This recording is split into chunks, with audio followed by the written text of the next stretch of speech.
চট্টগ্রাম নগরীর চাঁদগাঁও এলাকায় বিশেষ অভিযানে সাজা ও পরোয়ানাভুক্ত আসামি স্বামী স্ত্রীকে গ্রেপ্তার করেছে পুলিশ। চাঁদগাঁও থানার আতুরার দোকান এলাকায় পৃথক অভিযানে তাদের গ্রেপ্তার করা হয়। বিষয়টি নিশ্চিত করেছে চাঁদগাঁও থানার ভারপ্রাপ্ত কর্মকর্তা মোহাম্মদ আফতাবউদ্দিন। গ্রেপ্তারকৃতরা হলেন মোহাম্মদ ইস্কান্দার ও তার স্ত্রী খুরশিদা বেগম। তারা দুজনেই সিআর মামলার সাজাপ্রাপ্ত আসামি ছিলেন। গ্রেপ্তারদের আদালতের মাধ্যমে কারাগারে পাঠানো হয়েছে।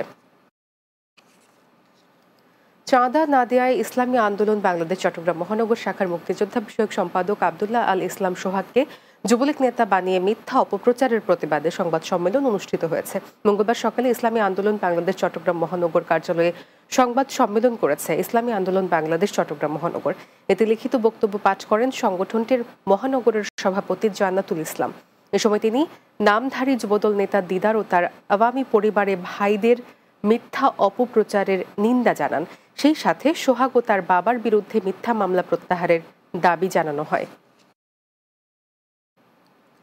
চট্টগ্রামের হাটহাজারীতে প্রতিপক্ষের পিটুনিতে মানিক নামে এক মানসিক ভারসাম্যহীন যুবকের মৃত্যু হয়েছে। এ ঘটনায় দুজনকে আটক করেছে পুলিশ। দক্ষিণ মাদারসা ইউনিয়নের ৫ নম্বর ওয়ার্ড আহমদিয়া পাড়ার মুকুম তালুকদার বাড়িতে এই ঘটনা ঘটে। নিহত মানিক ওই বাড়ির মৃত জামালের ছেলে। পুলিশ জানায় পারিবারিক দ্বন্দ্ব নিয়ে দুই পক্ষের মধ্যে সংঘর্ষ হয়। এই ঘটনায় প্রতিপক্ষের পিটুনিতে মানিকের মৃত্যু হয়। এই ঘটনায় আরও কয়েকজন আহত হয়ে চট্টগ্রাম মেডিকেল কলেজ হাসপাতালে চিকিৎসাধীন রয়েছেন। এই ঘটনায় নিহতের পরিবার বাদী হয়ে থানায় মামলা দায়ের করেছেন।